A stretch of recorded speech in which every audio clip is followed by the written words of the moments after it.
The meeting will come to order. Before we begin today's meeting, we'll have a Pledge of Allegiance led by Lieutenant Randall. If you'd all rise, please.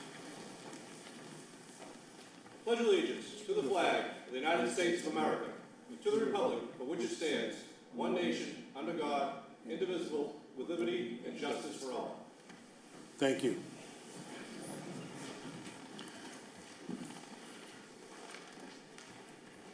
The following matters will come before the Revere License Commission today at our regularly scheduled meeting.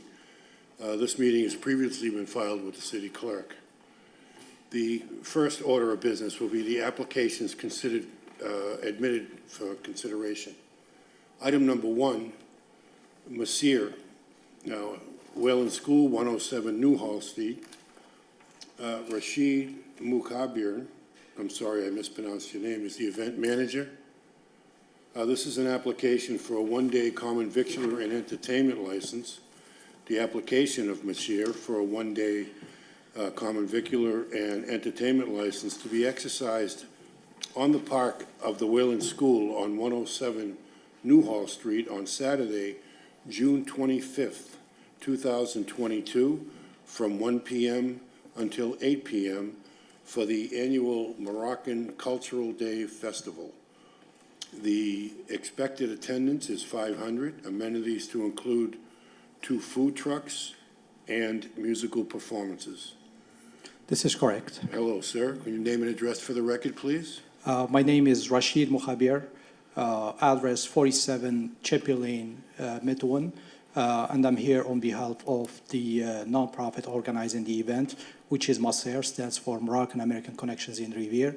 It's a local nonprofit that was established in 2016 to inspire and empower low and moderate income individuals in the city of Revere through education, cultural events, leadership, and civic engagements. We are known for the technical support program that we run to help people secure jobs in the city, and also for the Moroccan festival that we have been organizing for 6 years on the row.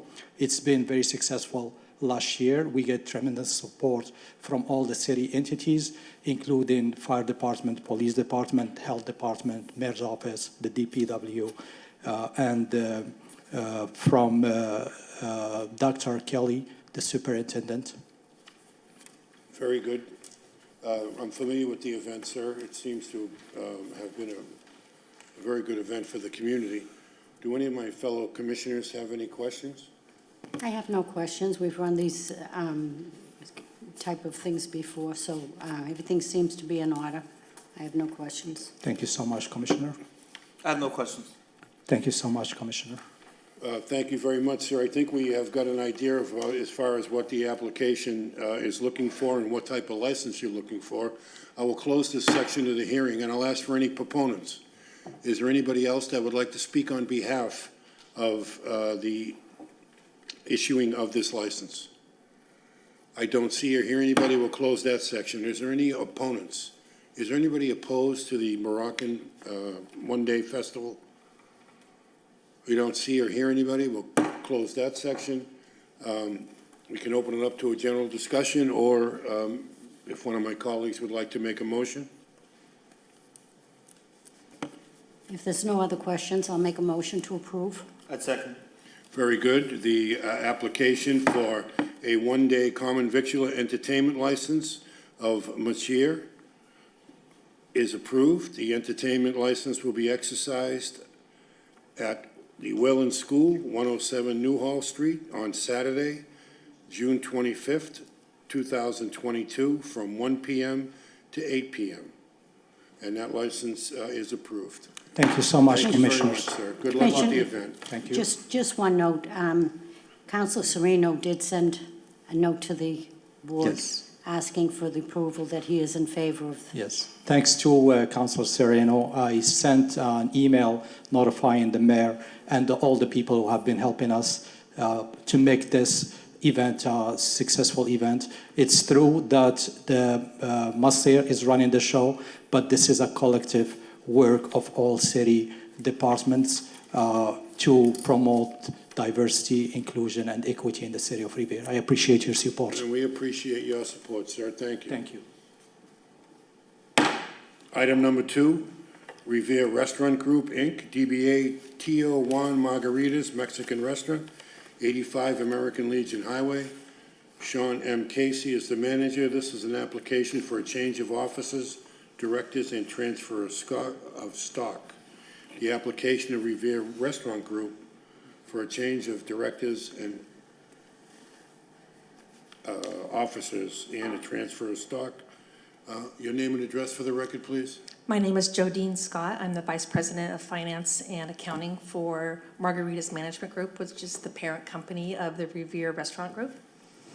Thank you very much. Can you just explain, is this going to have any impact on the operation of the restaurant? Is there any changes that we can anticipate as a result of this? Absolutely not. Operations will be as usual. There was just a transfer of ownership stock between the board members. Thank you very much. Do any of my fellow commissioners have any questions? I have no questions. I've gone over the report, and everything seems fine. No questions. Very good. We'll close this section. Are there any proponents? Is there anybody else that would like to speak on behalf of this change of officers, director, and transfer of stock? We don't see or hear anybody. We'll close that section. Are there any opponents? Is there anybody that's opposed to this? We don't see or hear anybody. We'll close that section. We'll open it up to a general discussion and/or a motion if one of my colleagues is so inclined. I move to approve the application for a change of officers / directors, transfer of stock, application of the Revere Restaurant Group. Very good. I'll second that motion. Very good. That application is approved. The application for a change of officers, director, and transfer of stock of Revere Restaurant Group, DBA Tio Juan Margaritas Mexican Restaurant, is approved. Thank you very much. And thank you for doing the Pledge of Allegiance. I don't think I had done that since grade school. So thank you.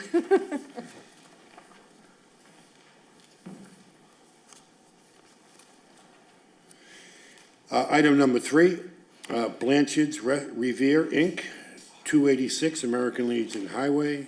Bridget Hurd is the manager. This is an application for a change of officers, directors, change of ownership, and change of stock for Blanchard's Revere. Your name and address for the record, please. Mr. Commissioner, Marcy Costa, McDermott, Quilty & Miller, attorney on behalf of the applicant, 28 State Street, Boston, Massachusetts. With me is Bridget Hurd, the manager of record. We are before you today to present the application for a change of officers, directors, and a transfer of stock. Donald Corey has passed away. He was previously the secretary and director and 49% interest holder of Blanchard's Liquors, Inc. And after his passing, per his will and testament, the 49% interest is being transferred into a revocable trust, and his seats on the board are being transferred to his wife, Marcia. She's currently the president, so she will now be the president, secretary, and director taking over. But operationally, nothing will be changing. Thank you very much for that, Counselor. Do any of my fellow commissioners have any questions? I have no questions. I have no questions. I reviewed the packet. Very good. We will close this section of the hearing. Are there any proponents? Is there anybody else that would like to speak on behalf of this transfer? We don't see or hear anybody. We'll close that section. Are there any opponents? Is there anybody opposed to the application of a change of officers, director, change of ownership, and transfer of stock of Blanchard's Revere, Inc.? We don't see or hear anybody. We'll close that section. We can open this up to a general discussion and/or motion if someone is inclined to. I have no questions, and if my colleague doesn't have any, I will make a motion to approve. I'd second that motion. Very good. The application for a change of officers, director, change of ownership, and transfer of stock of Blanchard's Revere, Inc. is approved. Thank you. Thank you very much Thank for your you. time. Good luck.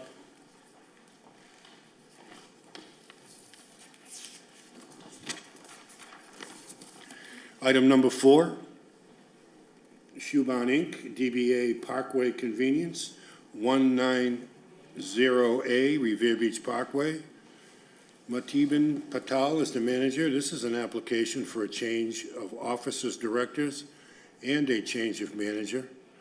The application for the Parkway Convenience is to change the directors and officers from Meena Patel. Your name and address for the record, please. Good afternoon. Attorney John Moradian, Demarcus Law Offices, 56 Central Ave in Lynn, Massachusetts. With me is Meeta Ben Patel, 126 Moore Street? Yes. Revere.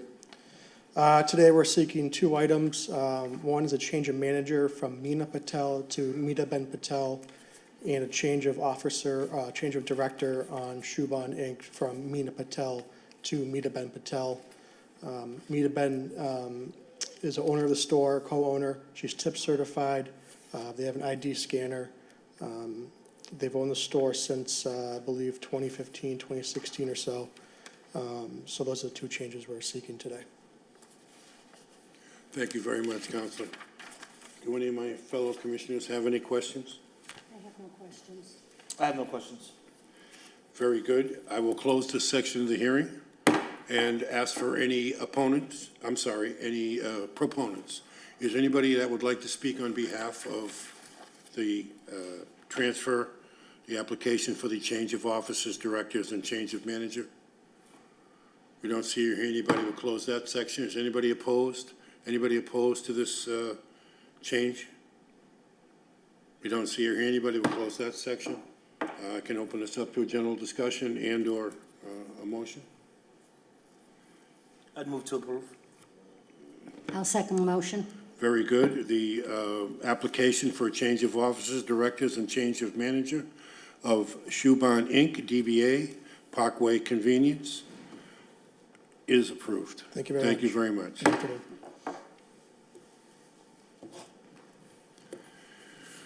Item number 5, Two Brothers Hospitality, LLC, DBA Murray's Tavern, 118 Broadway. John Murray is the manager. Good afternoon. Good afternoon. This is an application for a change of hours. The application of Two Brothers Hospitality, DBA Murray's Tavern, for a change of opening hours to 11 a.m. from 4 p.m. Your name and address for the record, My name please, is sir? John Murray, 118 Broadway in Revere. Very good. Can Tavern. you just explain briefly what you would like to do with these additional hours? Well, currently, we're open at 4 every day, and we want to move it down to 11. We're going to start doing lunch service at the restaurant very shortly, and also we have St. Patrick's Day tomorrow, and we'd like to open up for the town at 11 a.m. Very good. Thank you. Do any of my fellow commissioners have any questions? No, I have no questions. Are you asking for this license to be effective tomorrow? Is that Yes. what you're saying? You want to be open tomorrow? I think it's a great idea. We've got a great place there. It's very good for the city, so I have no questions. Thank you, I appreciate that. I have no questions. Very good. I will close this section of the hearing and open it up to any proponents. Is there anybody else that would like to speak on behalf of Two Brothers Hospitality, LLC? I don't see or hear anybody. We'll close that section. Is there anybody opposed? Anybody opposed to the opening of 11 a.m. for Murray's Tavern? Don't see or hear anybody. We'll close that section. Thank you. Excuse me, sir, we haven't finished yet, but that's okay. Thank you. Before I make a motion, what's going to be on the menu for St. Patty's Day? The usual, corned beef and cabbage, traditional dinner with Irish soda bread. We're going to have shepherd's pie. We're going to have Guinness beef stew and a nice big bread bowl.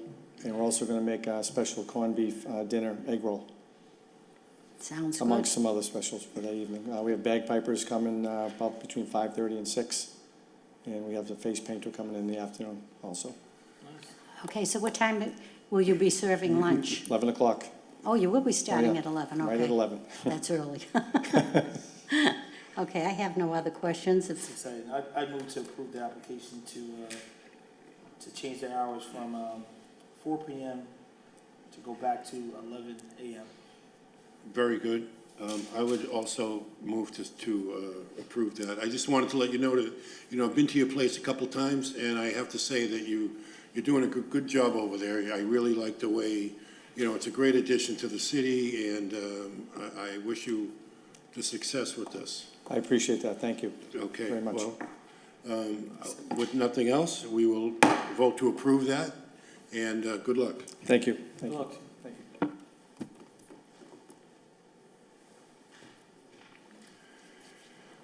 Item number 6, Triangle Pro, Inc., DBA Billy T's, 441 Revere Street. Jin Fang Wang is the manager. This is an application for an alteration of premises.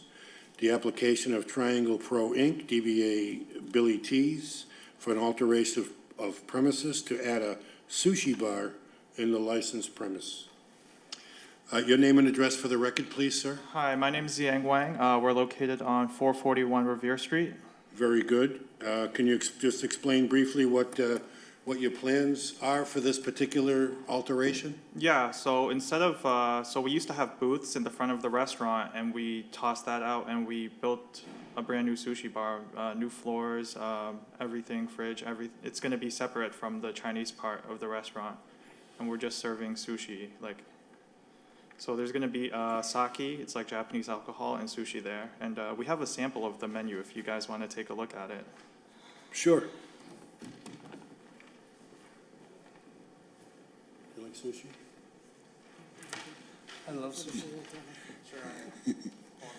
I'll take it right here. Thank you.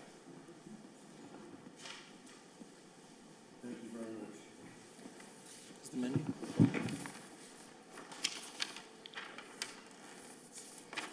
Yeah, so what you're looking at is just a sample of the menu. We are probably going to add on to it later in the future. For now, that's just what our chefs are really good at.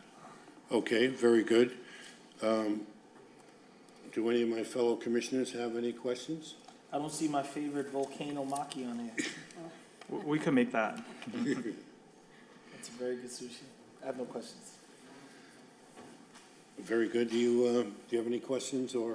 I have no questions, no comments. Very good. I will close this section of the hearing. Is there any, are there any proponents? Does anybody else want to speak on behalf of the sushi bar at Billy T's? We don't see or hear anybody. We'll close that section and ask for opponents. Is there anybody opposed to eating sushi at Billy T's? We don't see or hear anybody on that. We'll close that section and open it to a general discussion of sushi and/or. I really have no questions about the restaurant. I do live in the area, very close by. And the only concern, again, the consideration of the neighbors with the parking. You have very limited parking there. So we worked out an agreement. We also have the lot at Tufts Medical next door as well. We're allowed to park there on weekends, on Sundays anytime, and every day past 5 p.m. And that's included on the menu as well. Oh, thank you very much. The neighbors will appreciate that. I have no other questions. I wish you luck with that. Thank you very much, Commissioner. Provided there's no further questions, I'd move to approve the application of Triangle Pro, doing business as Billy T's, for an alteration of premises to add a sushi bar in the licensed premises. Very good. I'll second that motion. The application is approved. Good luck. Thank you. You're welcome. Item number 7. Hang Tai Pham, DBA Seize the Day, 320 Revere Beach Boulevard. Din Pham is the manager. This is an application for a common victualler and entertainment license to be exercised at 320 Revere Beach Boulevard. The requested seating is 72 inside, 32 outside. Requested hours are Sunday through Saturday, 7 a.m. to 11 p.m. And requested entertainment is widescreen cable TV and radio. Yes, hi, my name is Den. I'm my manager on 320 Revere Beach. And right now we try to apply for the new restaurant for us for the first time we on this career. And we try just on the music, we just only soft music for the people, just a little, and not loud music for the entertainment, for the people enjoy the food and things. Very good, sir. I see that you have a 7 a.m. license. What type of food? The 7 a.m. because like that one, I'm thinking because like in the review they have a senior center a lot or something, and I try to get like just and for the senior center like they can enjoy the breakfast for first couple hours. Okay. And then my dinner is around 11 to time until the time close. Like in the morning we just only like 2 hours so the people can have reduced reduced for not cost, not high cost, just a low end for senior. They can enjoy in the morning, just coffee and have fun in the morning. Very good. That makes perfect sense. Do any of my fellow commissioners have any questions? What is the dinner menu, did you say? As far as, Yeah, as far as the dinner menu, what type of food will you be serving at dinner? We focus on the seafood and the Asian food. Oh, seafood. Yeah, seafood Very nice. we love because that's in the water, so we love focus on more seafood thing, and some Asian food also. Thank you. Yeah. sir, do you plan on having a walk-up window? What do you mean by that? Well, like where people can like walk up, Yeah. order, and walk away? Yeah, they can walk in. Yeah. You have any questions, I Commissioner? did, I wanted him to explain further what his intent was for the entertainment license. I think he got cut off for some reason. Okay. Can you just go through briefly what your plans are for the entertainment aspect? The entertainment we just only love like some like soft music, not like look like a bar or something. Just this one, just a small. No band or anything? No, not that way. Okay. I see it, you've asked specifically for the wide cable TV and the radio. Yeah. Okay. I don't have any further questions. Let me close this section of the hearing, and I'll ask for some proponents. Is anybody else that would like to speak on behalf of Seize the Day at 320 Revere Beach Boulevard? You don't see or hear anybody, we'll close that section. Are there any opponents? Anybody opposed? Yes, sir. Your name and address for the record, please. Sure. My name is David Hassey. I live at 350 Revere Beach Boulevard. I'm here only to speak against the outside seating. We're just talking about 72 people outside. It's the outside part that I'm Well, worried 32 people outside. 72, I believe you said. We're looking at requested seating of 72 inside and 32 outside. Okay, well, no matter whether it's 72 or 32. It's the outside seating portion that I'm concerned about. I think that's a lot of people on the outside. First of all, I think the owners of this building are essentially pigs anyway, because they keep coming back to the trough for special permits as far as things are concerned. When they built the building, they got permission to, they got a number of special permits, and they didn't get them from the Board of Appeal. They finally had to go to the City Council to get a special permit.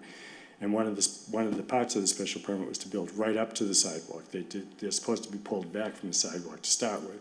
Right now, they built right up to the sidewalk. Now they want to actually extend it so that they're into the sidewalk. It was supposed to be Bianchi's that was there. Now it's another restaurant that's there. Bianchi's is down the street at the Sandbar. As soon as Bianchi's moved down to the Sandbar, they took over the sidewalk there. You can see that I'm a disabled person. I walk on the beach all the time. I have a very hard time walking in front of Bianchi's. I end up out in the street at Bianchi's. I also used to be the chairman of the Disability Commission in the city of Revere. And I think I can speak for the disabled people in the city and for any disabled people. It's very difficult for us to walk on the sidewalk as it is. We don't need people taking over more of the sidewalk. This building and the people who own it have already taken over a big portion of the sidewalk when they built right up to it. Now they want to actually take over the sidewalk. It's really outrageous to me that people think that it's okay for them to build buildings in the city and then just take over public property for their own gain. It's not fair. It's not right that they should do that, and it's just not fair. It's, we've given them relief already that they really don't deserve. They're right on the sidewalk. If you look at all the other buildings on the boulevard, they're not on the sidewalk. Now they want it. And if you look at the building, they've got planters there. They could take over, they could use the space between the planters and the building, but they don't want to do that. They want to go even further onto the sidewalk. That means if I'm walking, or I used to be in a wheelchair, and from time to time I have to use a wheelchair. Now I have to even go out further and probably even have to get out in the street to get beyond that building. There's no need for all this. Okay, just a couple of notes, sir. As far as, you're talking Renzo's, the sandbar now, they own the property that the tables are on, that is their property. They're right on the street. They're on the They sidewalk. cannot be on the sidewalk. First of all, They are. we can't give a license on the sidewalk, this board, it has to go through DCR. They have to get a permit from DCR before we allow them to do anything on the sidewalk. So that doesn't really come from us. If they get an approval from DCR, then we can look at the agenda, but until then, we can't even issue a license on the sidewalk. The city doesn't own it, DCR does. I think I'm correct, to the chief. I didn't hear that. And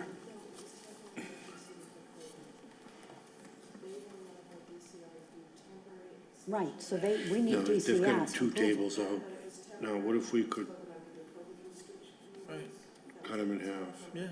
Right, I would, and so we need DCR to approve this before we, yeah, and then because we have now, the I chief don't know here. how much I'll only there's a speak- 4-foot buffer that's supposed to be from the curb to the last table. Yeah. That's the law. That's DCR's thing. Well, if they're on the property line, it's okay. I want to hear from the chief. then. So, Let's- so DCR, it can't be anything permanent, it has to be, things that can be pulled back during the winter to open up the sidewalk for plowing and so forth. So what I understand what he has is very similar to what everyone else has been getting along the boulevard, which is just to extend their seating out, but you still have to maintain a code-compliant path out in front of the seating between that and the street. Okay, so have you had a chance, excuse me, have you had a chance to go and look at this property? Is this property, you would say it's DCR property they're asking for then? I'm pretty sure what Rather they than- have here, again, I get myself in trouble here, I'm pretty Right, sure what me they too. have is a DCR permit. The property has a DCR permit to extend out. I guess through COVID, they did give them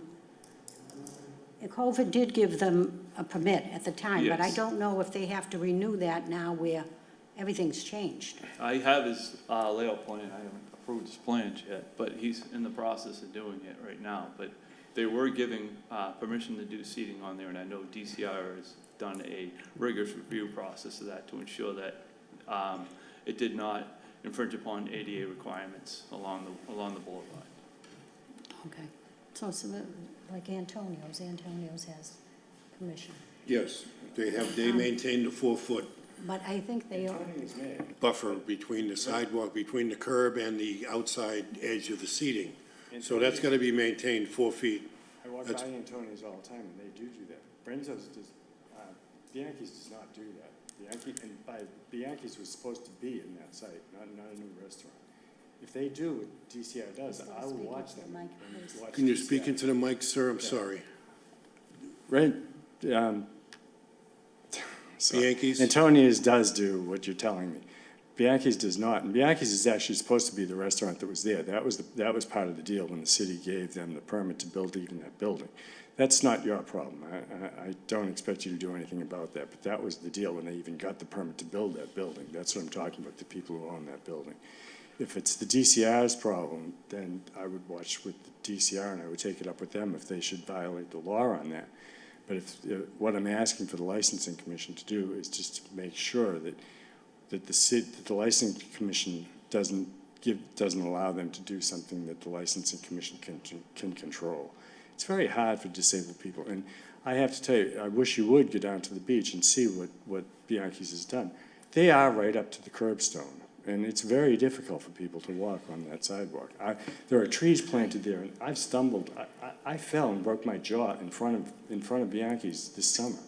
It's terrible for disabled people, and it's not fair for people for them to take over the sidewalk. And if well, that's what I am going to pay more attention when I go by. I go by there quite often. And I haven't seen them out that far. They have the brick, which is their building, and they were allowed, I think, 4 feet from there, which really the sidewalk was quite big. If they're going past that, then we would have to check our records and see. Okay. But I haven't seen that. If I did see it, I would have brought it to the board's attention. Because most of the people do comply with that. The wrap, the restaurant that does the wraps and stuff down the street, they have outside tables, and they are right up close to their building. Bianchi's is not. They're right up to the sidewalk. And if these people are going to do that, if they stay behind the planters, that's fine. There's nothing, that's fair and reasonable. But if they get out to, you got a lot. That's an awful lot of people. I thought they said 72. If it's 42, that's still an awful lot of people. Those are a lot of tables. That'd be very easy for them to extend beyond that. Well, I have to be honest with you, we have the records. I'm sure our secretary can look it up, because they're only allowed so much seating outside. And they have to stay within that. We voted on that last year.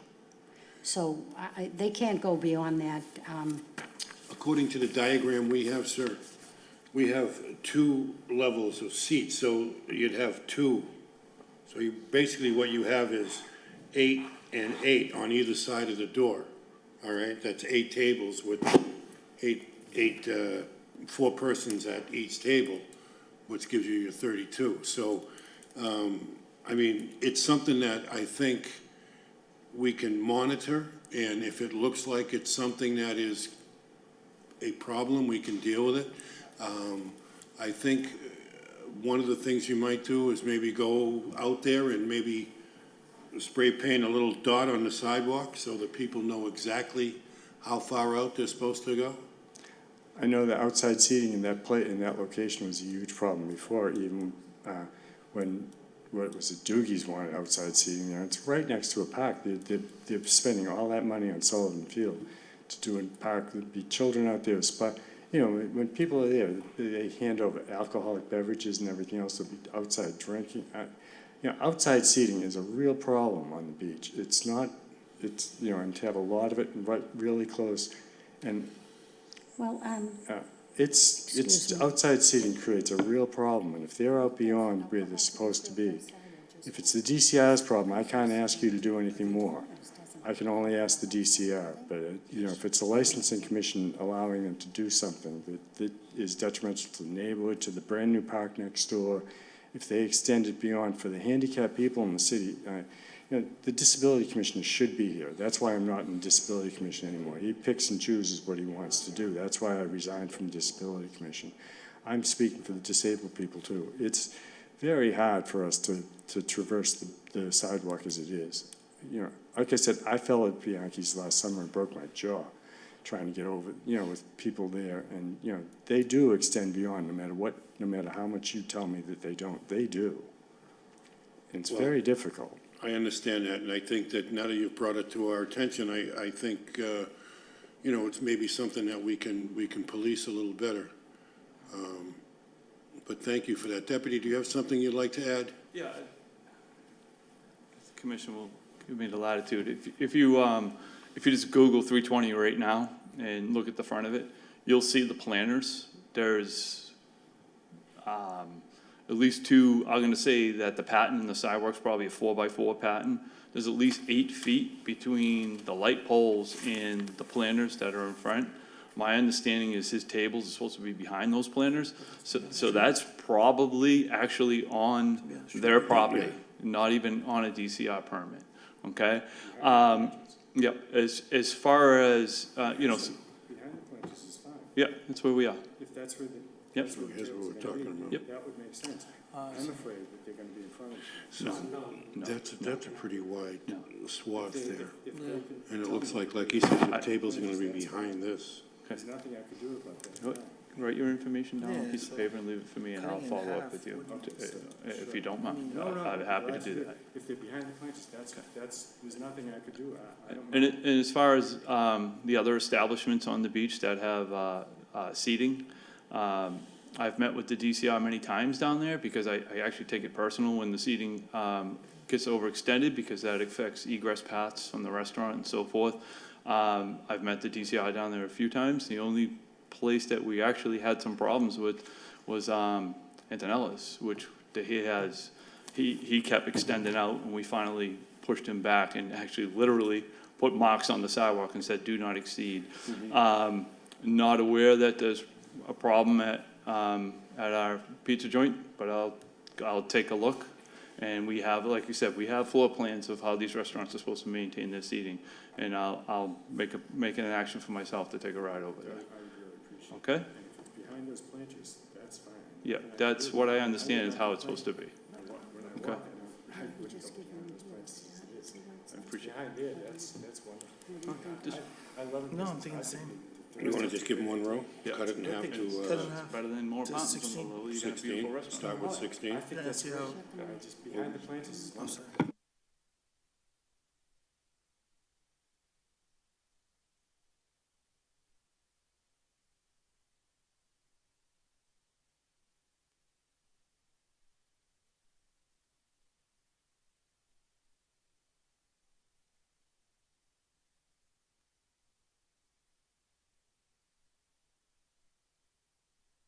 Think about and address as far as maintaining the proper spacing. Do you have anything that you'd like to say? Turn on your mic, please, sir. Thank you. Yeah, the way I maintain is I try to make sure like I don't bother to any neighbor, to the people like take a walk to, because I want to respond to the city too, you know. Right. Sir, Very good. yeah, Go ahead, excuse me, I'm Commissioner. sorry. After you. Do you have the permit from the DCR? Do we have something in writing that the DCR is okay with this? Yeah, it's not DCI. Oh, this part isn't DCR? Oh, so it's okay. not on the sidewalk? No wonder. All right. Okay. Let's say we see how it goes. You what, yeah? 32 and see Go how, 32, yeah. I'll go with 32 and see how it goes. It's on the, It's not on the sidewalk. right. Exactly. Okay, very good. I think, did we had an opponent? We'll close the opponent section. We will now open it up to a general discussion. I think we've pretty much come to a discussion that we feel that because the seating is all on private property behind the property line, that the issue of the 4-foot zone, as long as you maintain the seating behind that planter, you should be fine. Yeah, I will follow the rule. I have all the faith in the world that you will, sir. I Yeah. appreciate that. Yeah. Does anybody want to make a motion on this? I'll make a motion that we approve this as is, with the stipulation that if this does become a problem and we start getting complaints about your seating, then we're going to have to make adjustments. Okay. Okay? Yep. But for right now, I would make a motion to approve this, this license as it is, which would be for requested seating of 72 inside, 32 outside. The hours would be Sunday through Saturday, 7 a.m. to 11 p.m., and the requested entertainment would be a widescreen cable TV and radio. And I'll make a motion to approve that. I'd second that motion. Very good. The application is approved. The application for Hang Thai Farm, DBA Seize Today, Dim Farm Manager, for the common victular and entertainment license to be exercised at 320 Revere Beach Boulevard. The common victular and entertainment license will consist of seating for 72 inside, 32 outside. Your requested hours will be from Sunday through Saturday, 7 a.m. to 11 p.m. And the requested entertainment will be a widescreen cable TV and radio. That license is approved. Thank you very much. Good luck, Thank you sir. very much. Thank you. Good luck. Thank you. Thank you. Item number 8, Boston Renegades, Harry Delarusso Stadium, Park Ave, Revere, Mass. Benjamin Brown is the event manager. This is an application for a series of 5 one-day malt wine licenses and a mobile food vendor special event license. the application for Boston Renegades for the 5-day license to serve malt, wine, and beverages at Harry Delarusso Stadium would be for the 5 dates as followed: Saturday, April 30th, Saturday, May 7th, Saturday, May 21st, Saturday, June 11th, all of 2022, and Saturday, June 25th, 2022. The requested hours for each of these events will be from 5 p.m. to 7:30 p.m. The events are the professional women's tackle football games. Your name and address for the record, please, sir. Yes, my name is Benjamin Brown, 25 Autumn Lane, Dedham, Massachusetts. I'm the general manager of the Boston Renegades, representing our owners, Molly Goodwin and Michelle McDonough. Thank you very much for that, sir. Can you just explain briefly about these, what your plans are for this license? Yes, sir. So the Boston Renegades have been proud to call Delarusso Stadium home for our games for 5 years now. It's a wonderful venue. The community support has been outstanding. Had probably almost 1,000 people at our conference championship game hosting a team from Tampa last July.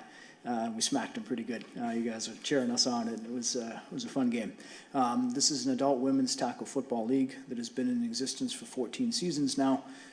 We have won 6 national championships, including the last 3 years in a row, and take it to the bank. We're winning our 4th this season upcoming.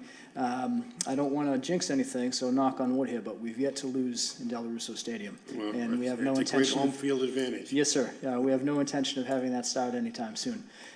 So to enhance the experience for our fans, 2 seasons ago, we started having alcohol sales, beer and wine. And it's great, you know, we're an adult team, the average age on the team is about 28. We keep it a family-friendly atmosphere. A lot of our players have children. You know, we invite spouses, friends, family, et cetera, to come. And because it is an older crowd, you know, we like to have the opportunity, given that the kickoffs are typically around 6 p.m., it's dinner time, to have food and beverage, alcoholic beverages available for any of our patrons that would like them. So that's, you know, a quick synopsis of it. Very good. Thank you very much, sir. Do any of my fellow commissioners have any questions? I have no questions. It's a great event. I love watching the girls play. Thank you, ma'am. I had the pleasure of going out with them one evening for dinner, which it's a great group. Thank you so And much.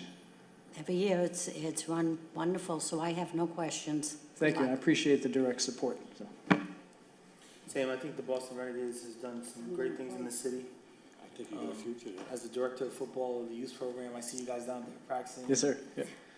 The kids love it, so I'm excited to see you guys this season, and this is something we approve. I have no issues and no questions about it. So. Thank you, sir. Very good. Sir, you're going to be doing the same basic protocol as far as the service goes? Yes. And Yep. everything's going to remain as it has been in the past? Yes, sir. Very good. I don't have any questions beyond that. We'll close this section. Any proponents? Is there anybody else that would like to speak on behalf of the Boston Renegades? We don't see or hear anybody. Close that section. Is there anybody opposed? Anybody opposed to the one-day malt wine license and mobile food vendor service for the Boston Renegades? We don't see or hear anybody there. We'll close that section. I think we've discussed it. Does anybody want to make a motion? Or I'd move to approve their request for a one-day license. I'll second the motion. Very good. The application for the Boston Renegades is approved. The application for, for the malt wine license and mobile food truck special event license to be exercised at Harry Delarusso Stadium on 5 separate Saturdays. Saturday, April 30th, Saturday, May 7th, May 21st, June 11th, and June 25th. The requested hours of each event shall be from 5 p.m. until 7:30 p.m. Thank you very much, sir, and good luck this season. Yeah, thank you all very much. One quick question. Typically, we would ideally shut off sales for any alcoholic beverages at the end of the third quarter. That might occur prior to 7:30. In instances where there might be like a weather delay, it might be a little bit afterward. Would you prefer it just be kept at 7:30, or can we just say that it would be at the close of the third quarter? Do you guys have an opinion on that? Well, I mean, it's the spirit of the law, right? Yes, sir. So, I mean, we understand that the game could go longer, a couple extra timeouts, you might be, a little beyond 7:30. Yes, sir. I don't have a problem personally with it. I don't know what I that. don't have a problem with it. I mean, you can't tell when exactly the third quarter is going to come up. Yes. Unless, I would think, though, going forward, maybe for next year, that you do specifically state end of the third quarter, so that we don't really have this time issue, Yes, sir. so to speak. It's more of a game clock than the time clock. Certainly. But I hope that answered your question. It did. Thank you very All much. right, thank you very much, sir. Good luck. Item number 9 is continued to next month at the request of the applicant. Item number 10. is he here? Item number 10, MHF Logan Operating V LLC, DBA Hampton Inn Revere, 230 Lee Burbank Highway. Corey Casano is the manager. This is a hearing into multiple fire safety violations and multiple violations of conditions of parking lot license. Your name and address for the record, please, sir. Good afternoon, Mr. Chairman and Commissioners. For the record, James Cipolletta, 385 Broadway, Revere, on behalf of the licensee. Also here is Mr. Marcotte, who is operating his own establishment there on the property, and also Sam, the new manager, general manager of the hotel, is here as well. And at some point, I'm expecting that the commission would probably want to hear from each of these gentlemen, simply because we've read through the packet that was provided to us last night with regard to some of the orders of notice, fire department, police department references, and reports. And putting this all together, it seems as if there were a confluence of different problems all coming from different points of the compass that led to this. So each of these gentlemen has a presentation to address those particular problems that they may have knowledge of. One thing before I do that, and again, we have had the opportunity to read the memorandum that was, it was a timeline. We did read that, and we also have looked at the pictures that were submitted to the commission, and I assume that was by the fire department. Sam will outline what measures they have taken, and I apologize. I know that Zita Ephraim, who's the chief administrative officer, who generally deals with Maggie and the commission, her office is in Rhode Island. She's not able to get up here today. But I did brief her completely last night on the telephone, and she's aware of what the problems are.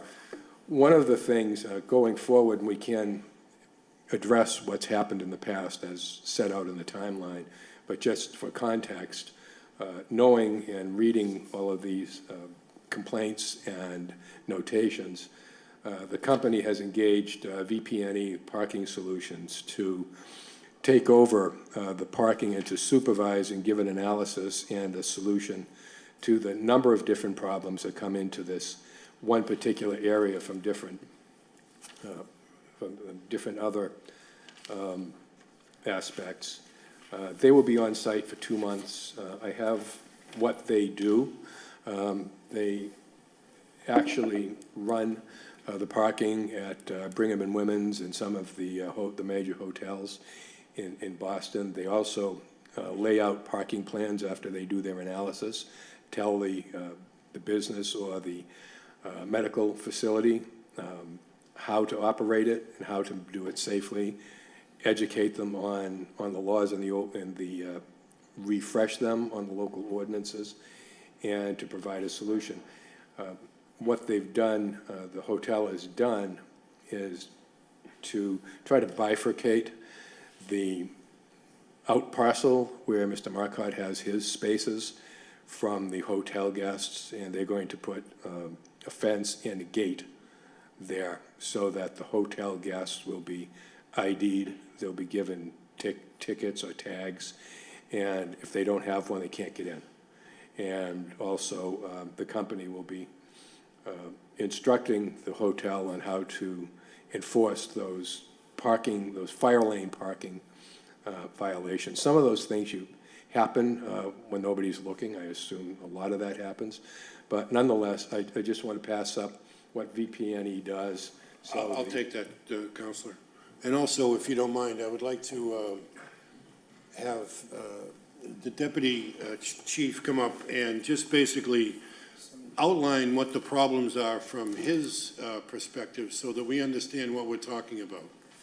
I think that might be helpful for all of us. I think that makes sense. Okay. Thank you, Commissioner. This is kind of a long, ongoing issue at the Hampton Inn.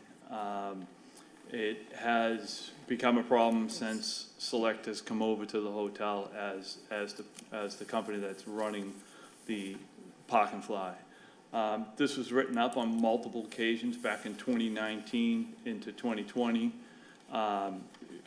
We've wrote orders of notice, went through various codes with management of what's required and what they're supposed to maintain. To me, the orders were completely ignored because that was, so for example, the first order was written in December of 2019. And even with the order of notice that outlined all the laws and codes and what's required around the hotel for parking, I have 7 violations within the next 2 months based on calls to us or calls to the property in terms of people not feeling safe, medical calls that, not driving by looking for us. This, when we found ourselves at the property, we found 7 other dates where we had major violations on the property. So if that's the case, I'm assuming the dates in between those times, there's violations as well. COVID hit, and obviously all the hotels got hurt by that, and we had it calmed down over here for a couple of years. Well, lo and behold, here we are again. Right away, starting up again in February of this year, we got multiple calls to the property from people who are staying there, don't feel safe based on egresses blocked. Vehicles, I went there the other day and there was 18-wheelers parked, cabs of 18-wheelers parked in the back side of the building. You wouldn't have been able to get around the back of the building. Our standpipe connections on the back of the building couldn't even get at it. There's an egress stair right there. It's clearly marked, written fire lane. Everything's blocked up. There's a dumpster, open dumpster that's been on the back of that property for months now that's half in the roadway, blocking the roadway. They park their vans back there in the fire lane as well because they have no place to park out front. We've had medical calls to the property where we actually have to leave the ambulance and the apparatus in the highway because we can't even pull off the highway because there's so many cars parked and out of state plates. So this isn't someone just coming to get into the hotel and pulling up in the front. I'd go by a later hour and it's the same cars parked there 12 hours later. So that's part of the Park and Fly that they have under the canopy in the front of the property. Out of state plates in the handicap spots without placards on them. Out of state plates are all around the back of the building, on the side of the building, against the island, up against the trees. Fire lane completely full of vehicles. To me, this is egregious. We've brought this up time and time again with management. I went in and spoke to the hotel people at the desk. I didn't speak to this gentleman, but I spoke to his desk, and they said they're just as frustrated with it too, because they have to hear it from the guests when they're coming down and screaming at them. I got a call this past week, a guest who was supposed to park at the hotel and was staying there from Connecticut. When she showed up for the parking fly, I said, sorry, we don't have any parking. You have to find some other place. According to her, left her out to figure it out. She had to go find a parking place in Boston to park her car at 3 times the cost and then Uber back to the hotel. So to me, there's clearly a breakdown in whoever's running the Park and Fly and the management of this hotel. My conversations with the previous manager, he let me know his great frustration with the communication between Select and the hotel management. To me, at this point, has speaking to the chief as a signer off on this license, he feels that there needs to be some kind of penalty. If he's saying that they have some company that's coming in to do this, I think at this point, we're looking to see at least a suspension of the license for a short time. Let this company come in, do their study, come up with an approach, and let them come back to the commission in another month or two with that study and an approach of how to move forward with the park and fly. You know, there's also, you know, allegations of overflow vehicles at Target, overflow vehicles at St. Anthony's, overflow vehicles at, on Squire Road, overflow vehicles at Capital Waste. So clearly they're taking in way more cars than they can support. And, you know, so that's pretty much my summary at this point.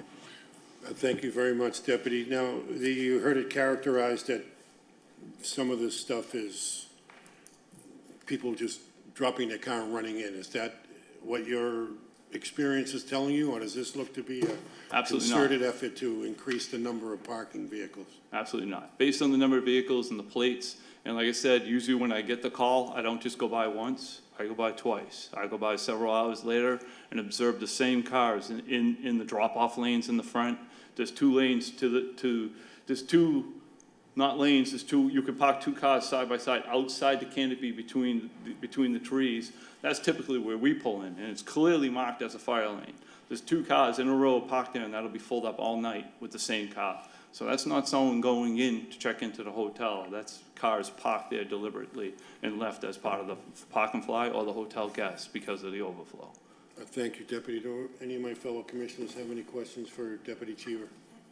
I was just looking at the records. I don't see the amount of cars that are allowed there. Maybe the attorney can answer my question. What is the license? 375. Oh, is you what I have it there. I'm believe. sorry, I didn't Correct. see that. Yeah. So it's 375 cars allowed to park there? Yeah. That's what they have for park and fly? So it's, they're talking about sectioning off from the hotel and the park and fly. To me, the 375 is a number that I find curious because that is pretty much the capacity of the parking lot. So I'm glad to hear that they're looking to hire someone to do a study here and figure this out. So maybe that number needs to be revisited. So currently, it's your opinion, or at least your impression, that the lot itself holds 375 cars. Correct. And that they have a license to park 375 park and fly cars. Correct. So where do the employees and the guests allegedly park? That's my issue. Very good. Now, if there were a medical emergency in the hotel and the ambulance couldn't get into the lot, what would be required to get a patient out? Would we? Well, it adds additional risk to us because that's a very busy highway. So now you have to leave the apparatus on the highway. You have to leave the ambulance on the apparatus. Now we're pulling equipment. You have to walk up from the highway up into the hotel where normally we can pull up and pull the ambulance right to the door and take the person directly from the hotel. So now there's a risk going to get that person. There's a time factor. There's a safety factor going up and down the hill with a person on the stretcher. There's a safety factor associated with putting us out on the highway. You know, we just had a state trooper at St. Anthony's that we buried. You know, you're putting us in that same type of risk by leaving us on the highway. Very good. Thank you very much. Do you have any questions? I have just a quick question. Do we know how many rooms are in the hotel? 250. How many? 250. So there's 250 rentable rooms in the hotel? 250 rooms in the hotel. Okay, thank you. So my ultimate concern though is, and I'd like to see them speak on this, how do they control their bookings? Because clearly they're overbooking. So there has to be some kind of control on this, and they turn people away once they're full. To me, they're not doing that. And if you have guests coming who they told they had the bookings and they're not doing it, if they have people that are coming and they're sticking them in the fire lanes, that means they're way overbooking. Thank you very much. Counselor? You've heard the deputy. You hear what the complaints and what the issues are. I guess now, what are we going to do about it? Thank you. So just so that we have a clear line of division between the park and fly and the parking for the hotel. There are 375 spaces. When we first came, and I'm not sure if we went to the city council first, but I know we did have to come to the license commission. It was a long time ago. So I don't remember, I can't picture exactly what the parking layout looked like. But there was a parking plan that was submitted. So there are 375 parking spaces that are allocated to the property. In order for the hotel to meet its zoning requirement, they need to hold on to like 200 and something, so they're holding on to 275. What is being leased in the out parcel is 100. Yes, sir. Is 100 parking spaces. Okay, so the rest of those should be allocated to guests of the hotel, and simply by that calculus, there are more parking spaces than there are rooms, but you also have to take into account employees and other factors that are in the zoning code. So when we went to the city council originally for the permit for the hotel, all those things were taken into account. And when the parking license was issued, it was calculated that we could only use the out parcel for 100 of those. I do understand, and it's the point is well taken from Deputy Cheever. If when VPNE comes in, I had suggested to Sam that the second person they speak to in the city is fire department, so that they can get a full flavor, not just, here's our requirement, come down and take a look, and let us know how we can manage parking and do safety controls. I think they need to sit down with fire department, Deputy Cheever or his designate, whoever it is. I think it only makes sense. Sam's been on board for about 3 months or thereabouts. So with leave of the chair, may he address some of those issues that were raised and give you his personal knowledge. Thank you, Counselor. Your name and address, please, sir. My name is Sam Suda, 230 Lee Park Highway. So like I mentioned, 3 months in, I have clearly I inherited this issue since 2019, and I want to apologize because clearly putting our sponsors in danger is something that kind of hits home for me personally. So please accept my sincere apologies for you and your team members there as well. We do have some clearly, I identified in February that we have a problem or an issue per se. Clearly, I'm not blind. I know that cars shouldn't belong where they're parked, but they're there. So we've contacted, because I couldn't figure out or how to get a good handle on the overpack. So I figured we contact the professionals to get help. And that's what they're coming in tomorrow at 1:30 to survey the lot, see what's the best resolution to it. And then we'll have in 16 hours, the plan is for the next 60 days to have 16-hour shifts where we have someone out there to monitor the parking lot and then direct guests or lack of, and that's the other part of the issues. We'll have guests who are, for lack of a better term, trespassing into the parking lot, park their cars, and then go to the airport. So there's those kind of factors other than hotel guests. And that's one of the reasons we're putting these folks coming in, so that we can make sure that anybody that's parking in the lot is either a physical hotel guest or a guest or a customer of Select. And hopefully that somewhat minimizes even if it's 10 cars, it's those 10 cars that are being out front.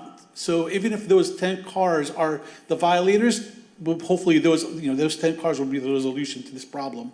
And then hopefully, like I said, I mean, and then the long-term plan is to install gates. We'll have another company come out to survey the lot. There's a little bit more logistics on the gates, just because if you know the lot, there's an open lot. It's not one straight lot. It's multiple entries. Mm-hmm. So they'll have to figure out where they may need to close off and where the gates need to come on. So, those all the plans in place as we're going through this. Yeah, but sir, in the meantime, I'm concerned about the danger of it. I don't know how much time I want to give till you get your we do that guests together. It's alarming to me that this could happen. I would also like to ask Deputy Chief as a question, if I can. You're saying that some of these cars are parked in the fire lane? Is that true? Is that where they're parking, in fire lanes, or? I guess my question is, what authority does the city have to tow these cars, that if they are in handicap parking, if they are in fire lanes, and at whose expense?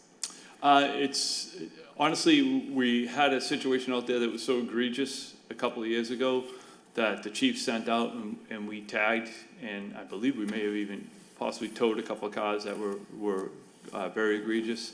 And I honestly thought that would have got the hotel's attention, because they basically end up having to collect all the tickets on the vehicles and pay them themselves in order for their guests and the Park and Fly guests not to incur that cost. Apparently that didn't get their attention, because we're right back at it again. This is a situation where I think we need to have a further conversation with the police department and go out here and start looking at towing vehicles in the fire lanes and look at what our available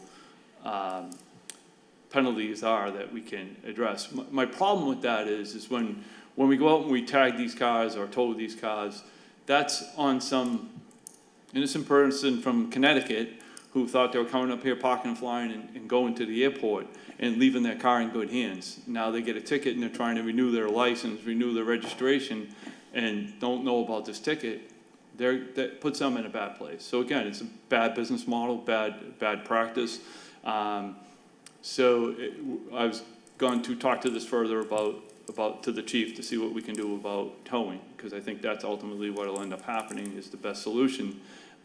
People come back, look for their car, and it's in the tow yard. The hotel will have to deal with getting their vehicle back for them. Right. But as you said, I think it will get their attention if their clients start losing their cars. I mean, something has to be done, and I know that they've had this business for a long time, and to be honest with you, for many, many years, this company's been in the city. I think the council knows, for many years, and I don't understand why this particular spot, no one's paying attention, other than, as you said, there are other places in the city that aren't licensed, but I've never known this particular company to blatantly put people in harm's way.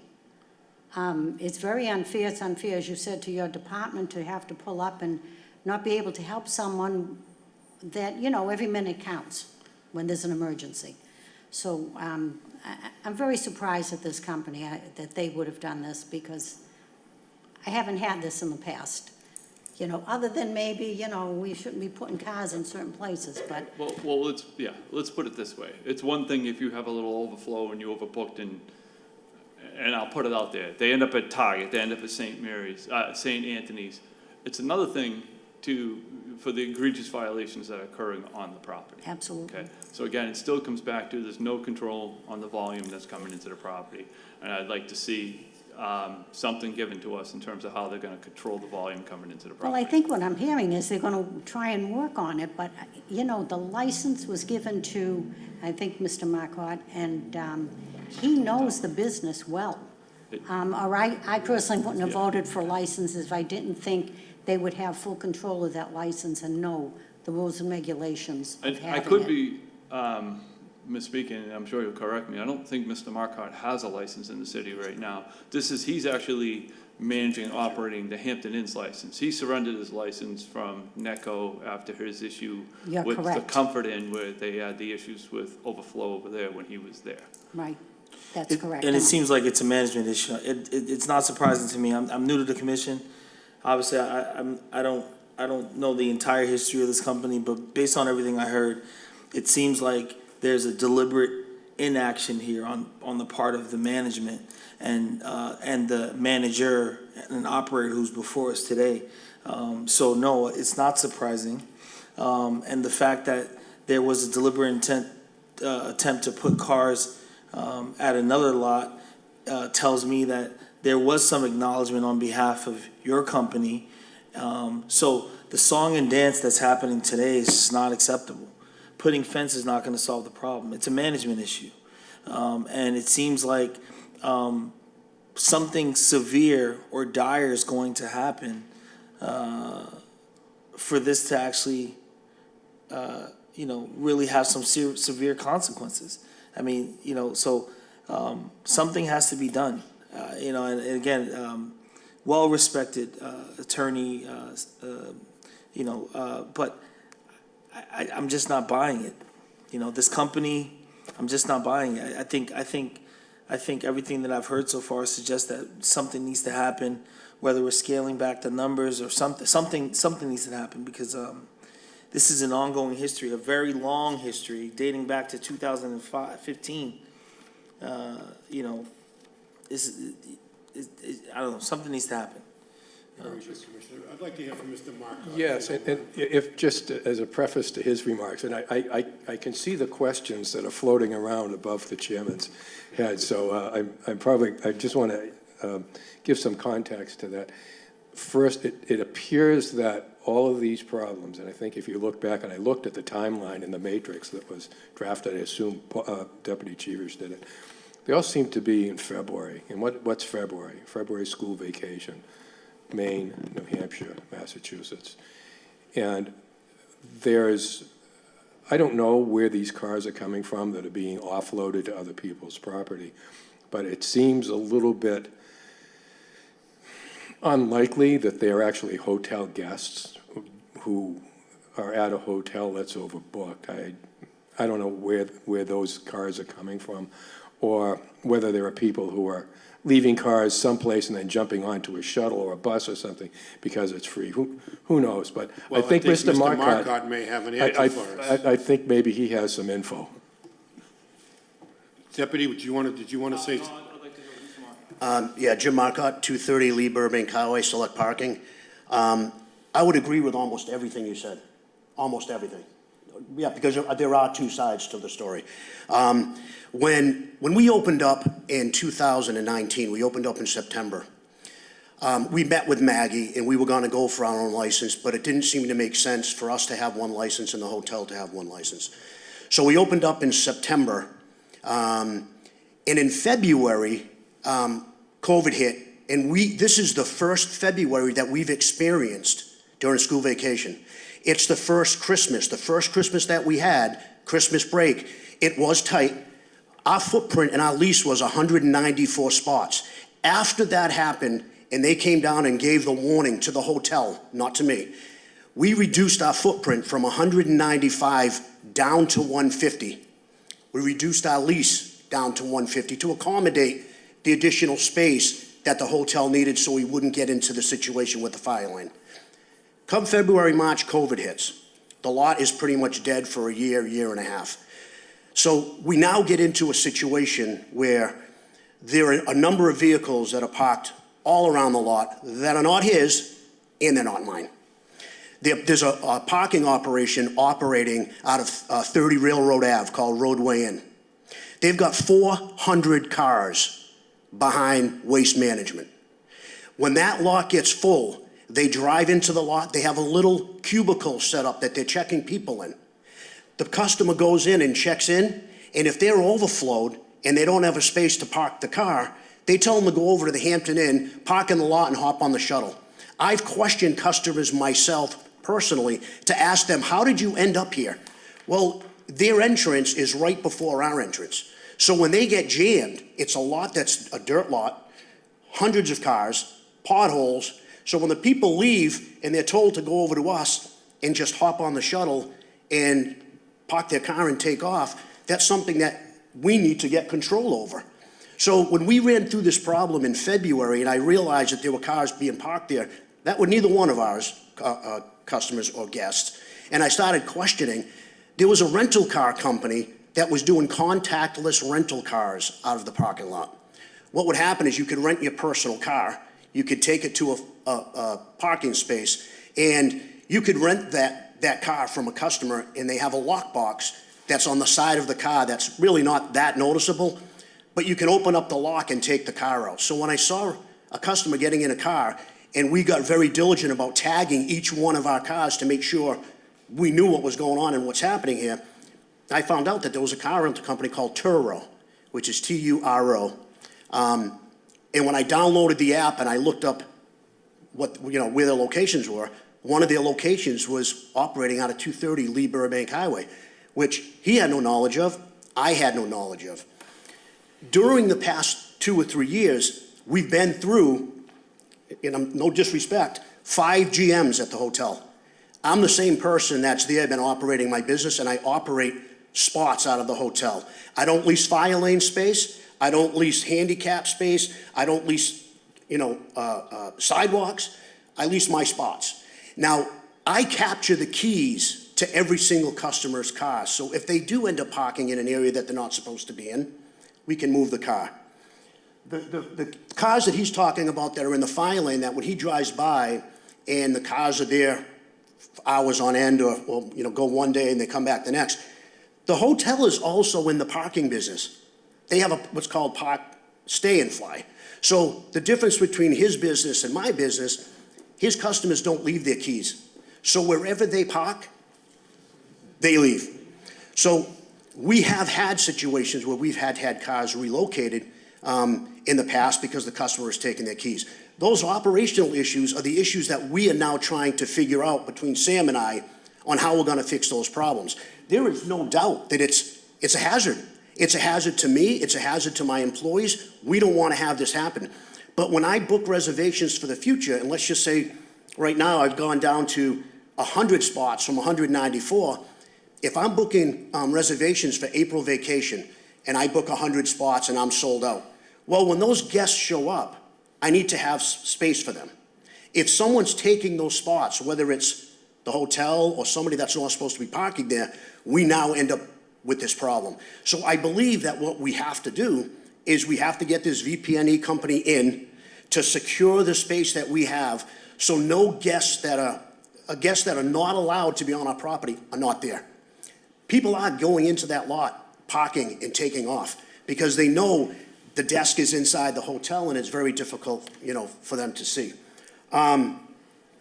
So when we discovered some of these issues, all you have to do is go down to Roadway Ave and look at the operation that's happening there, and you'll see where a lot of these overflow cars are coming from. I don't know if they have a license or they don't have a license. But sir, you run a business. I would think you'd run a tight ship. You've got nobody there watching the cars, and I don't want to talk about another business that isn't here to defend themselves. Okay. I don't find that fair. I don't. I understand. And we'll stick to the issue. Right now, I'm concerned about the fire department. And as far as your business, if I owned a business, I would know who's coming and who's going. No, we do for our side. I do know who's coming for us. We have their keys. Well, you're saying people are just pulling in and going. Well, because I only lease a certain amount of spots on the lot. So I have 100 spots that are on the left-hand side. Anything that's happening throughout the lot is really not something that's my responsibility. I'm not the park and fly manager for the hotel. I run my own parking business and I handle my own customers. I capture all my own keys. What the hotel does with their park and stay packages is something that Sam and I have now started to work on, so we can kind of fix that problem. But there are multiple issues that are going on here that I think we are now getting close to resolving. That doesn't change the past, and it doesn't change what's happened in the past, but I can tell you that we have discovered that over the last few months, and we are working on trying to fix some of these issues. Personally, I guess I'm sitting here waiting for you to tell me, as of today, no one's going to be in the fire lane. No one's going to block the entrances. They're not going to park illegally in handicap parking spots, and you're telling me we're going to work on it. No, what I'm saying is today. I personally don't want time, to give time to work on it. I want to hear something positive. There will be no cars in any fire lanes starting today, because what we did to address this issue is we started out at 194, we went to 150, we went to 130, and as of February 2nd, we now changed it to 100. So we are going to get down to a footprint that we can control ourselves. We have the keys to all the cars, so there's no reason why any one of our cars would ever be in a fire lane. Because if it was, we would make sure that if customer pulled up quickly, ran into the hotel, checked in, we've got their key. So 100% of our customers, we have their keys. 100% of their customers, they don't have their keys. So that may be something that him and I have to figure out. Can we get access to the customer's keys that are staying overnight? So that way, if they do run in at 11 o'clock at night and check in the hotel and we tell them, hey, you need to go move your car, and they're like, I'm going to bed, I'm not gonna go move my car. If we have their key, then we can go out and move their car for them. So I think there's things that we can do to fix this problem immediately with the overflowing of vehicles, but the fire lane will end today, because I don't want to operate this way. I know he doesn't want to operate this way. The problem is when school vacation's there and the people are there, it's very difficult for us to fix the problem as we're going through the storm, but I believe we now have a solution, and we need a company that can come in and be the eyes and ears for us and watch our lot, because we can't be there 24/7. Getting staff is very difficult now, so if we can hire a company that can monitor the lot for us so we know we have someone that's looking out for our best interests and keeping people off the lot that aren't supposed to be there, I think that's a step. With regards to the fire lane, you have my word, there won't be one of my cars ever in the fire lane, and there hasn't been. It's the people that are parking there that are forcing some of these guests outside of the footprint to go somewhere where they're not supposed to be parking. And that's an issue that, Sam and I have to address. But the fire lane issue will be addressed today. Thank you very much. If I could, Mr. I'd like to Marcotte. respond Do you have any to a couple questions for, comments. excuse me one Sorry. second, Steph. Do you have any questions for Mr. Marcotte before we move on? No, let's move on. Any other questions? Very good. Deputy. If I could, I'd like to respond to a couple things he said. Okay. He's correct. He did, when he started back in 2019, a few months before that, after he had to leave NECO. And lo and behold, that's also when the problems started. We had no problems over there prior to that, okay? He said, I quote, "I gave notice to the hotel, not to him." So who is he? He works for the hotel. Notice to the hotel is notice to him. So, when there's an issue, it's him and the hotel, but then he talks that him and Sam are gonna resolve this together. So to me, that's some double talk there. I don't know what that even means. He made some accusations that vehicles are being parked there from other parking flies, from some other thing, and you don't have any control of the vehicles. If you're on the parking fly, don't you give them a ticket that they put in their window? And if you don't, why not? So you should know which cars are on the lot that are related to the hotel, which cars are on the lot related to the parking fly. That's a simple control thing. This is an issue that's been going on for quite a while, and if you have vehicles that are parking on your lot that don't belong there, that's management. So again, we're back to what we've talked about. Overbooking, no management, park them wherever. He's saying none of his cars are ever in the fire lane. So he's overbooking, or someone's overbooking, forcing cars into fire lanes. Majority of the cars that are in the fire lanes are several state away type plates. So I don't think people are driving from several states away to stay at the Hampton Inn to go around here. They're more likely going to get in Logan and take off. And those are the cars that are sitting there with the out-of-state plates. I think those plates are more related to a parking fly. Maybe Sam can speak to that. What else? All right. So now the parking in the fire lane is going to end today. Why didn't it end when you were written up 5 times prior to this? Well, Thank you. Deputy, what would you think would be an acceptable remedy here? What do you, from your perspective, what do you think? Well, like I said earlier, when I spoke to the chief was looking for some kind of suspension of the license. And what we spoke about was temporary suspension of the license, let them come forth with some kind of plan to control the number of spots that they're actually putting out on the market. They're full when they're full, and they're not when they're not. There's plenty of programs out there. If he's got 100 spots, there's plenty of programs out there that can track how many spots are rented. There's no reason for this to go on the way it's going. As the commissioner said, I'm not necessarily in favor of fencing off an area. I just see that as more problematic. It's going to create additional access issues into the parking lot, into the property. Maybe it's something you look at as you paint the lines a different color, and distinguish the park and fly area from the other spaces on the back side of the property. But more petitions in this property. The lot is optimized the way it's designed as it is right now. Thank you. I'm in total agreement with you, and I guess that's what I'm just trying to get across to the council and the managers. I'm in total agreement. I don't think this is a hard fix. I just don't think they're doing it. They're saying that Sam's been on for 3 months and it's still going on. And yet they're not big fixes. I mean, anybody can run that business. I think I might be able to, you know. You know who comes, who goes. You have tags on your cars. I just find that management is at fault here. And I think today it could be corrected. As you said, today, you know, no more in the fire lane. That's simple. That's very simple. If you have to put cones there and they run them over. I just don't see, I haven't heard one thing that wasn't correctable 6 months ago. That's how I feel. Thank you, Commissioner. Do you have anything else to add, Commissioner Alcina? No, I'm willing to make a proposal. Very good. Sir, do you have anything that you'd like to say? No, and I just wanted to say, I know this is an ongoing issue, but I'm just asking just for lack of a better term, just the benefit of doubt. This surfaced in February.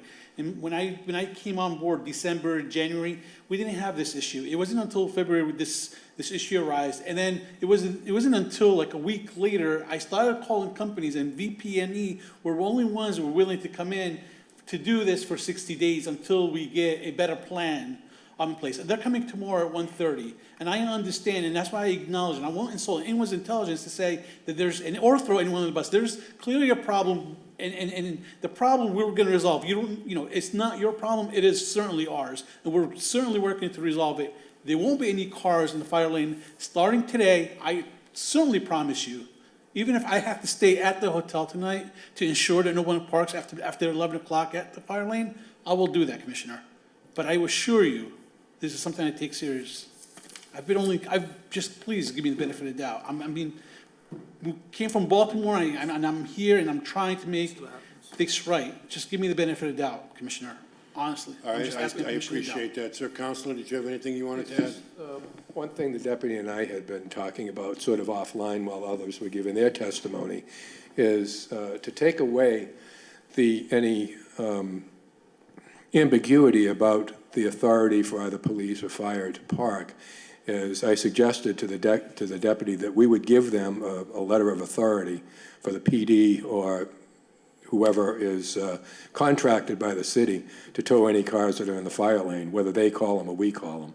And I think it's incumbent upon the operator to call them if they know that that they have the authority to tow.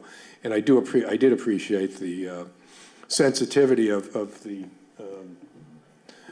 fire department and maybe the police department as to, are we in the right or in the wrong if we are towing from private property. I think they have the statutory authority to tow from a fire lane, but to take away that ambiguity, I promised the deputy that by the end of the week he'd have a letter of authority from either Ms. Ephraim or whoever she designates to give the city the authority to tow any vehicles out of the fire lane. So, I mean, that's not, that kind of conduct is not something that was endorsed by the hotel at all, that these cars be dumped there. Thank you. Another thing I just want to bring up that, I don't know if you're aware, every time we send the police there, we send the fire department there, it's costing big tax money for the city. And there are so many things going on right now, and I know Deputy Chivas is very busy. We've got a lot of buildings going up. There was a lot more work to do. And for us to have to sit and babysit a parking lot, there isn't time in the city for that. I think, and again, I'll go back to Mr. Marcotte. He knows the rules. He's always gone by them, as far as I know, for the last several years.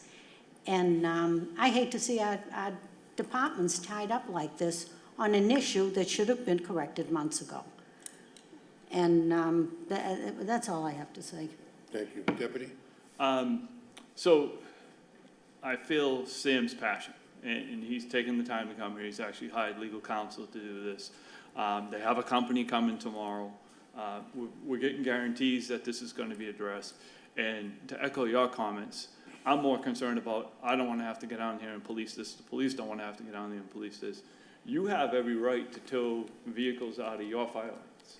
So I'm gonna put it on, my recommendation to the council, if they will, is not to suspend you at this time, but I'm gonna take your word right here now that you're gonna keep those fire lanes clean. And if you have vehicles, I want something from you guys in writing, that you have a contract with Action, G&J, I don't care who it is, Tedesco.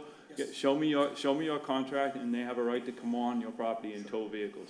So I'm gonna put it on you, not the city, to keep those fire lanes clear. Does that sound like a fair It compromise? sounds like something we can discuss. It sounds good to me. I don't want to put anyone out of business. The last thing, the board is here to help our businesses grow. And give us something. And I just, like I say, I'm very concerned. If I do hear from Deputy Cheevers again, I don't know about my colleagues, but I can tell you, I will definitely go for a suspension, and it won't be a short one. I'm very concerned, as you said, you have reasons. I'm worried about the safety of that there, and knowing Deputy Cheevers, he will be coming by. So I would go along with his recommendation. I want to hear from my colleagues, but Can we get a copy of that letter as well, from the letter of towing. authority, the towing? Put it on file? I think we have a You see, motion. sir, this isn't more than a matter of convenience, right?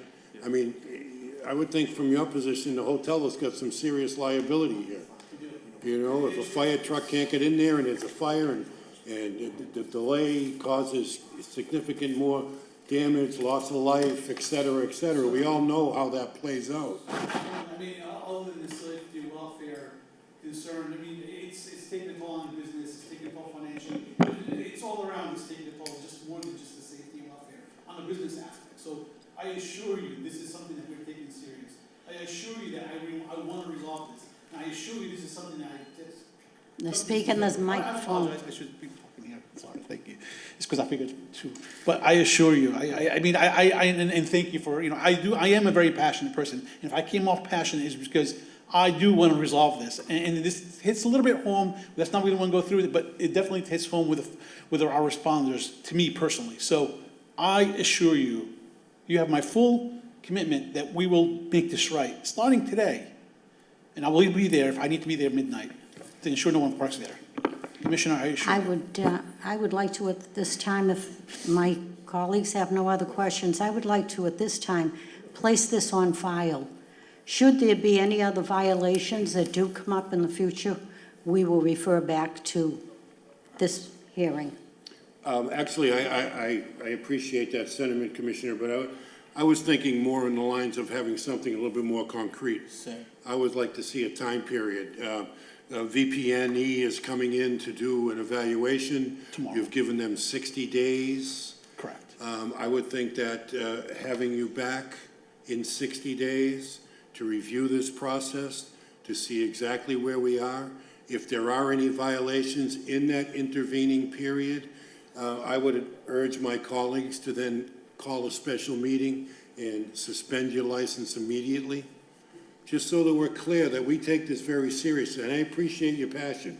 Honestly, I do. And I think that's going to be, the winning toss going forward because you're passionate about it. So I'm hoping that, you're able to address these things. So I would make a motion that we continue this hearing for 60 days. So you're making a substitute motion? Yes, I'm making a Okay. substitute motion to continue this for 60 days, at which point you'll come back with your report from BPNE, and we will have a substantive issue conversation regarding what your plans are going forward. Yes, sir. Do any of my fellow commissioners have anything, or I would you support like that to- motion. Thank you, sir. I would second that motion. Very Thank you. good. That motion is approved. Thank So you. we'll see you back here in 60 days. Thank you. Hopefully, between now and then, we don't have any other issues. If we do, we'll see you back here much Sooner. quicker than 60 days. Okay? Understood. Thank you. very much. Good luck. gentlemen. Thank you. Thank you. Thank you. That concludes the hearings for today. Thank you. The next item on the agenda are communications. A notice from the Massachusetts Alcoholic Beverage Control Commission of the approval of the application for MFRP Corp., DBA The Squire, for an alteration of premises. We have some license renewals, which you can see on the website, although there aren't many of them, so I'll quickly read them. Class 2 motor vehicle dealer, Mario Service Center, Inc. Renewed common victualer's license would be Mane's Baking Company, 910 Broadway. Muram Islam, DBA 711, 127 Broadway. Peter Fotopoulos, DBA Peter's Super Beef, 1485 North Shore Road. Ramiro Jimenez Corporation, DBA Olympia Market, 5 Atlantic Avenue. That concludes the items on today's agenda. Do any of my fellow commissioners have anything that you'd like to discuss before we make a motion to adjourn? I have none. Commissioner Rosina, is there anything that you'd like to address? No. Very good. So I will make a motion to adjourn until, Will we have a special meeting on the 23rd, is that correct? yes, we do have a special meeting already scheduled, so we'll adjourn until March 23rd at 10 o'clock. Thank you very much. This meeting is adjourned.